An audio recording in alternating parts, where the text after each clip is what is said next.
Welcome to the Republic Brothers Podcast.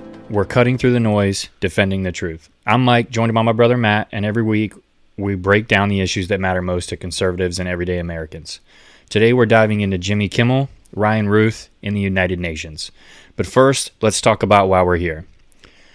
This all kind of started from a conversation me and my wife were having where I was thinking to myself, I feel like I need to do something. I just don't know what I need to do. It was actually her idea where she said, maybe you should start a podcast so you can just talk about stuff. So I texted Matt, and here we are. Now, Matt, let's get into it. Jimmy Kimmel is back. Yes, Jimmy is back starting September 23rd, and he will address his comments about Charlie Kirk in his opening monologue. But reports say he will stop short of apologizing. However, the episodes will not be aired everywhere. Dozens of local ABC stations owned by Sinclair Broadcast Group will not be airing. Sinclair deciding they will preempt the program until other conditions are met. Sinclair previously demanded Kimmel apologize to the Kirk's family and pledge a donation to Charlie Kirk's foundation, Turning Point USA. Reports indicate that will not be the case. Disney claimed they suspended him to avoid further inflaming a tense situation at an emotional moment for the country, calling his comments ill-timed and thus insensitive. His comments stating the shooter was a MAGA supporter and the MAGA movement was trying to gain political points by accusing him of left-wing or transgender ideology was completely false.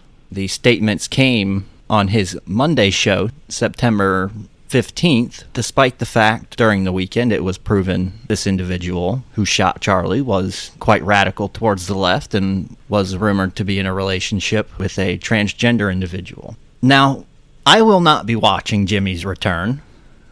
Never watched his show to begin with. Many others hadn't watched his show either. His average ratings were down significantly over the last 10 or so years.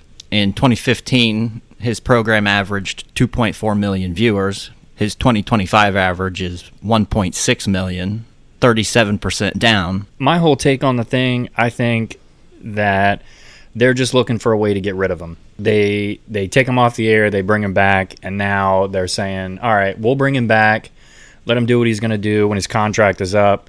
We can say, hey, man, your ratings suck, so you're out of here. That way they don't have to worry about lawsuits or him saying that, you know, it's politically driven or anything like that. Even though they're going to try to say that anyway, at least this way I think they're a little bit more covered. Well, on the politically driven side, it's no secret which side of the aisle he is on. In the last 3 years, he's only had one right-leaning guest. That was the My Pillow guy. And every joke he makes is at the expense of Republicans. This year, 97% of the jokes come at the expense of Republicans or conservatives. It's not even close to being equal. I understand you would take more shots at the other side, but he is unable really to take any shots at his own side. As a comedian, you should be able to make fun of everything. Yeah, true. I just wonder if does the timeline work out where when he made these remarks, didn't we already know or have a good idea of Tyler Robinson and his family and his background and everything? Yes, he made the comments on his Monday monologue. We knew Saturday, 2 days earlier, a lot about Tyler Robinson. We knew the gun and the bullets had inscriptions on them. We knew about his rumored transgender boyfriend or girlfriend. None of that makes sense to me. We knew all of these things a good 48 hours before he made his comments. He accused MAGA of trying to score political points, but is that not exactly what he did? Trying to pass this off as somebody else doing it? Yeah, basically. And that's kind of how it always starts. Whenever something like this happens, they always come in and say, oh, well, we don't know who it is, but, oh, it's probably MAGA. I would call this a severe case of Trump derangement syndrome. In 2025 so far, he has made 1,128 jokes targeted at the president. His next favorite target, Elon Musk, at 154. Checks out. And third on the list, Pete Hegseth, 71. But you can't say he never made a joke about Joe Biden. He has made 26 jokes about Joe Biden. So, have you ever watched Kimmel's show? And do you find him funny, ever? I have never actually watched his show. I've never really watched any of the late night hosts. I see clips of them all the time on social media. But obviously we know, which way they all lean and the information that they're putting out. So it's just kind of annoying to me to watch that kind of stuff. It's the same kind of reason that goes along with why I wanted to start the podcast. I sit there, I scroll on my phone, I see this stuff on social media, just, all the stuff that people say, and it just infuriates me, and it makes me want to comment back and respond and argue with people and be like, hey, no, that's not right. What you're saying isn't true. But you cannot argue with people on the internet. It just never works. Late night hasn't been great for many years. I would argue the last great late night host was Jay Leno, and Jay would take shots at everybody. He didn't care what side of the aisle you were on. Yeah. Well, any other comments on Jimmy Kimmel? I think we're good. All right, so I think that kind of wraps it up on Jimmy Kimmel. I mean, there's not a whole lot left for us to say on that situation. We'll see how it plays out. He's going to be back on the air tonight in some areas. Looks like not in most areas, though. But moving on, let's move on to the Ryan Routh trial. What do you got for us on Ryan Routh? A very bizarre scene. Ryan Routh, accused of finding a hole in a bush to try and assassinate then presidential candidate Donald Trump. He was shot by a Secret Service member and then ran away, but Good Samaritans took note of his license plate, and he was caught pretty quickly after a manhunt. For some reason, he fired his counsel, who was appointed to him by the judge, because he didn't like them, despite many warnings from the judge explaining to him that even though he doesn't like his counsel, they would do a far better job arguing his defense. He still decided to go ahead and defend himself, despite the fact he was looking at life in prison. The jury deliberated and came back and found him guilty on 5 counts. All 5 charges he was found guilty of. Afterwards, he tried to stab himself in the neck with a pen. After they found him guilty? Yes, after they read the guilty verdict, he grabbed a pen and tried to stab himself in the neck. This was all just really bizarre to me. He clearly wasn't all there in the head. Attempting an assassination on someone, regardless of their beliefs, is never the answer. Suicide attempt afterwards just kind of drives that point home. And he defended himself. He asked to call something like 38 witnesses. The judge denied most of them, as there was no relevant testimony the vast majority of them could give. He only had 3 witnesses. 2 were character witnesses, and 1 was an expert on guns. I heard he was asking some pretty peculiar questions. Yes. There were some moments where he was reprimanded by the judge. His opening statement was all over the place. He was corrected and told to get back on topic multiple times. It lasted about 10 minutes of him rambling. Things got even weirder in closing arguments, where he challenged President Trump to a death golf match for some reason. If Trump won, Trump got to execute him, and if he won, he got President Trump's job as president. It was all very bizarre. His entire argument only lasted 4 hours. You would have thought some counsel could at least give you more. Yeah. But he obviously wasn't right in the head. I've never understood why anyone would want to fire their counsel. A public defender is better than you yourself, especially when you're not mentally there.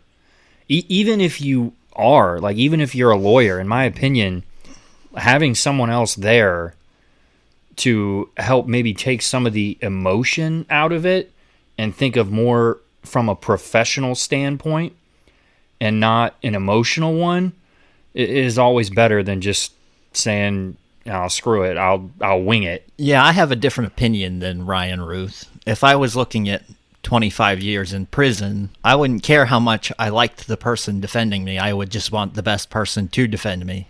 even if they make me mad sometimes. Yep, exactly. I don't understand it, but I mean, I think honestly, even with counsel, he was still looking at the same fate, and I think he got exactly what he deserved. So life moves on. Not for him.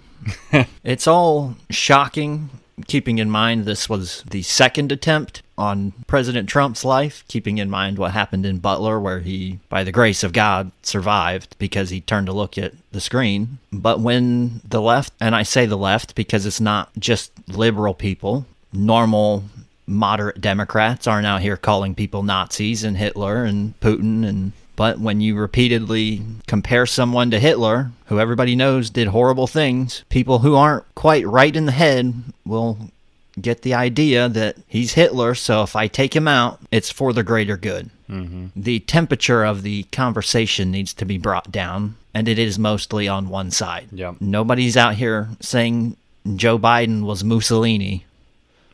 They all just said he wasn't capable of doing the job. Yeah. I mean, and I think it's evident now.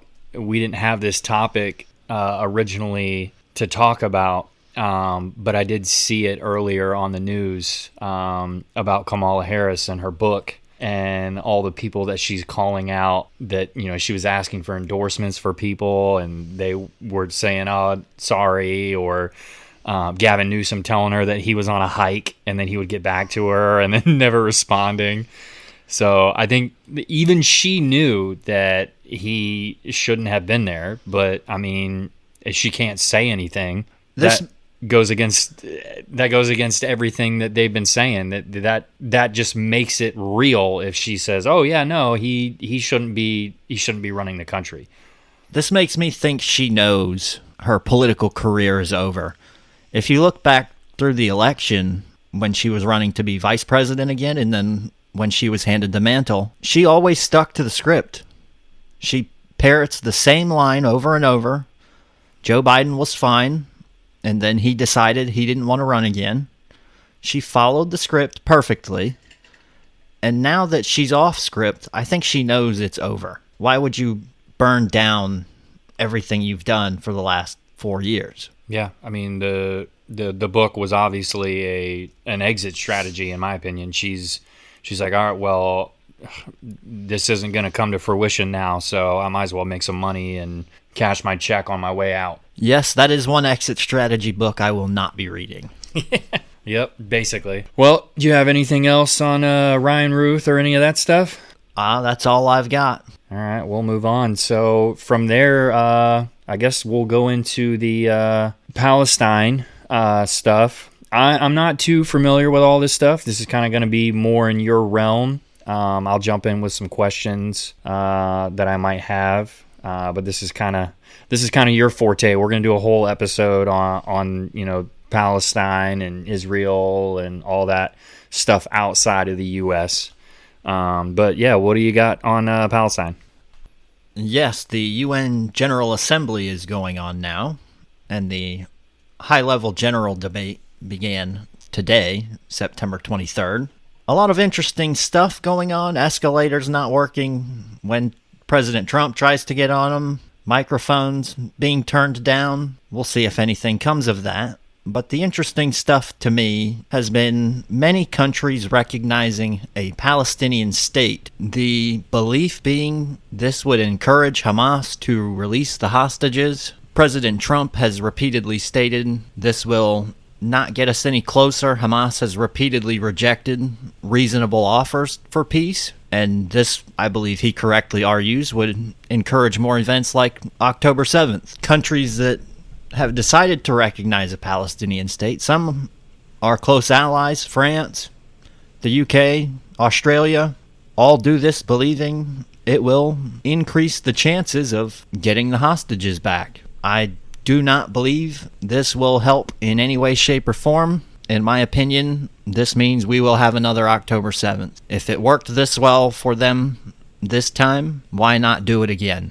So what exactly is the October 7th thing? What happened October 7th? So October 7th, Hamas came up with a plan with some help and planning from Iran to invade southern Israel from the Gaza Strip. They went into southern Israel and famously a music festival, started killing people, kidnapping people, raping people, abducting people. At some point, some of them even put on police uniforms from officers they had killed and ran around like the police.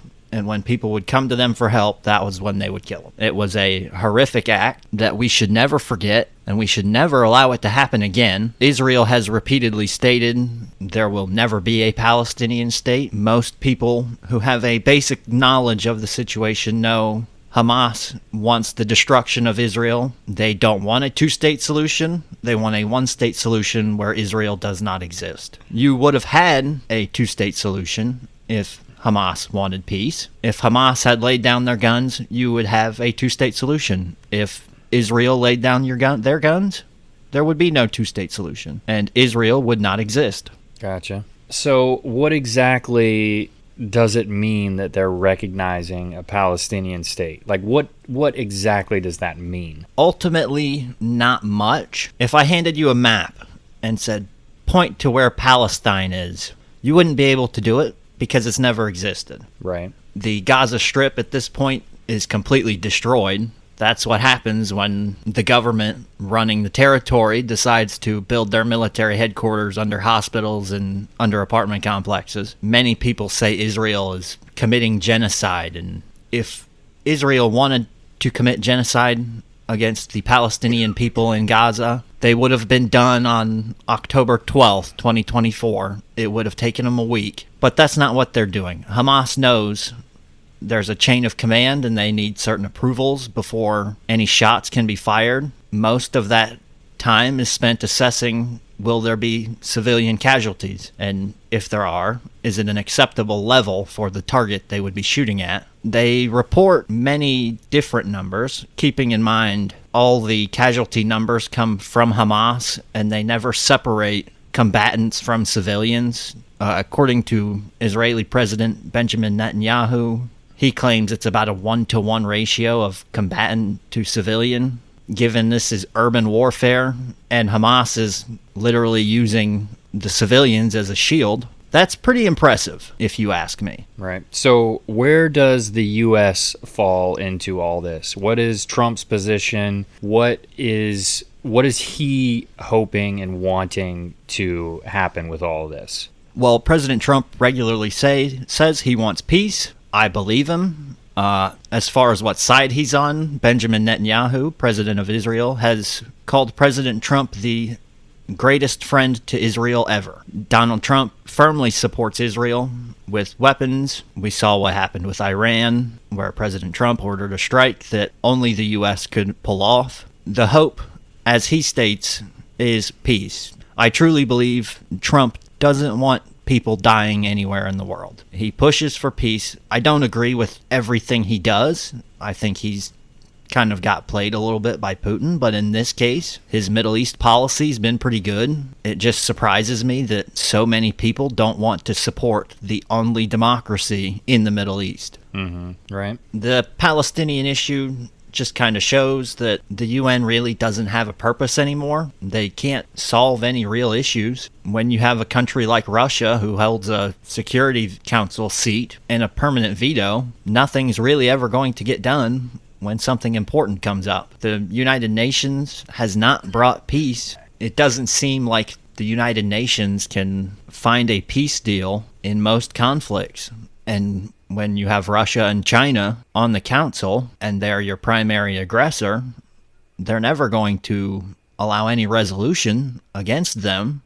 That point was just made by some of the Baltic leaders at the UN. They blasted the Security Council as powerless. There's not much the Security Council can do when someone with veto power is the one deciding what the security protocol will be. The Security Council has not even voted on a resolution to condemn the recent incursions by Russia into other NATO countries because Russia would just veto any resolution that came up. And it's that exact reason, when this war started in 2022, that the Council has not been able to pass any binding resolution on the war on Ukraine. Nations have turned to the UN General Assembly, where resolutions can carry political weight, but the resolutions are not legally binding. All the while, Russia calls the reports of incursions into NATO airspace, quote, groundless accusations. I find it very interesting that Russia flew 3 MiGs into Estonian airspace for about 12 minutes. These were fighter jets armed with missiles, and not much seemed to have been done. I would have liked to have seen a stronger response from NATO. This is, in my opinion, Vladimir Putin testing the waters, seeing how far he can push us. If we don't respond, he'll go a little bit farther next time and see what he can get away with. I would hope Trump or some of these European leaders would have the courage and conviction to respond to enemy aircraft in your airspace, regardless of how long it is. I would even recommend changing the rules of engagement so that the next time Russian aircraft come into NATO airspace, you can scramble your own fighter jets and respond with force.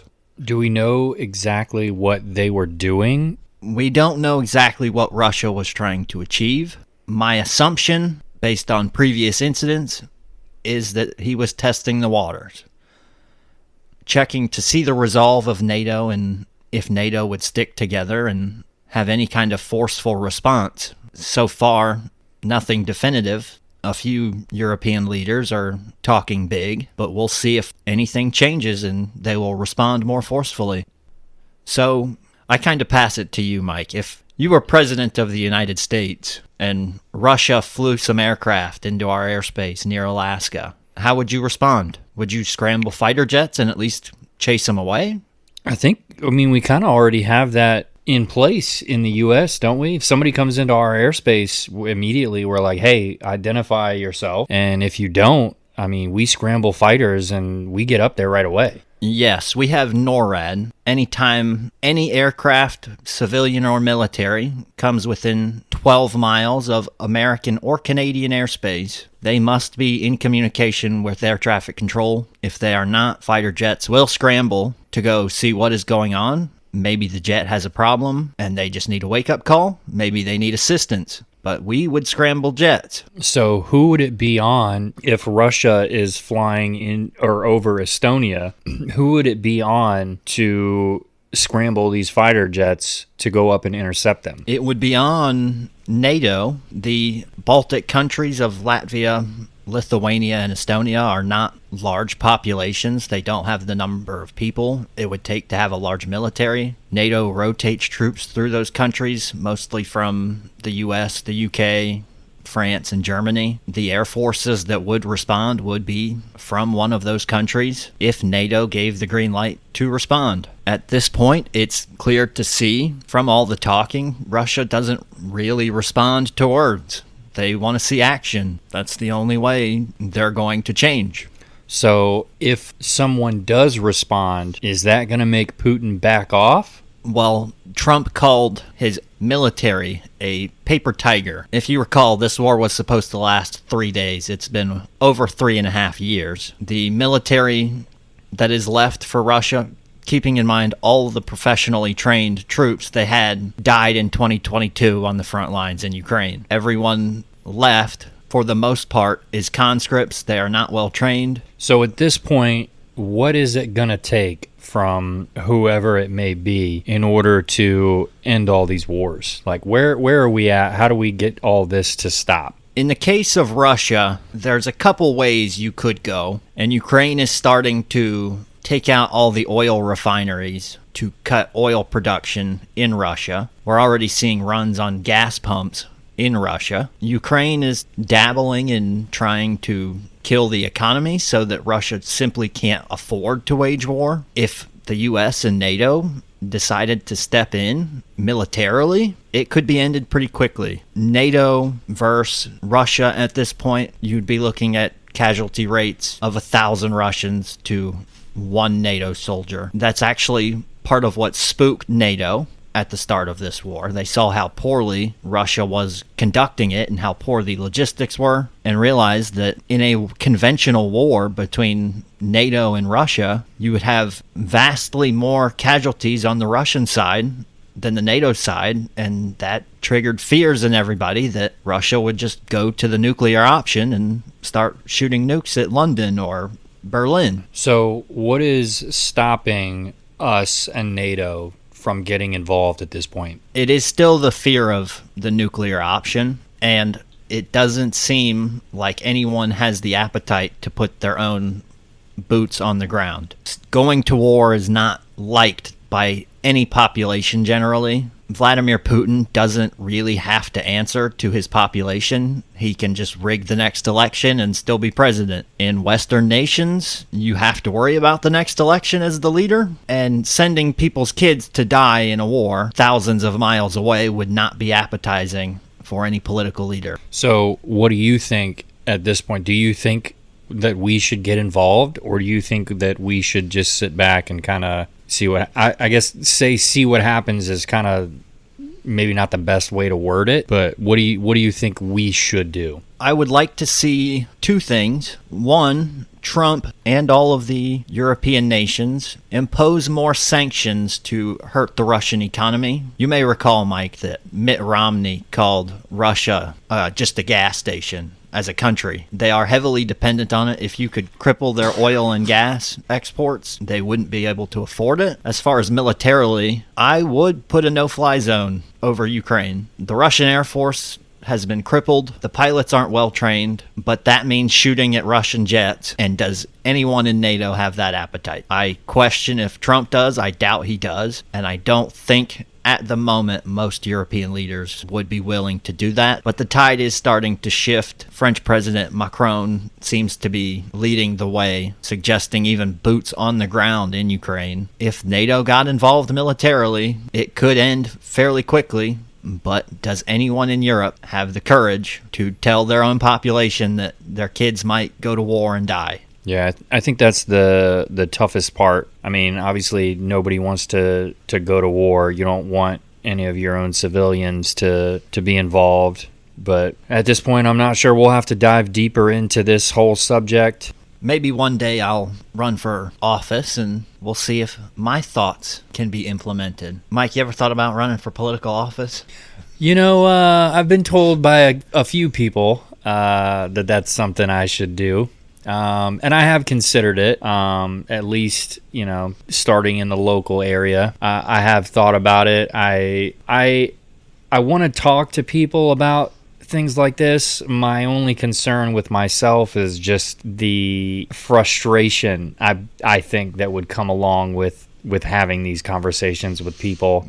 And it's not that I can't have a conversation with somebody that I don't agree with. It's just sometimes the stuff that people say that just I sit there and think to myself, how can you believe that? Or like, where is it coming from to you that you would think that? That's always been my biggest thing.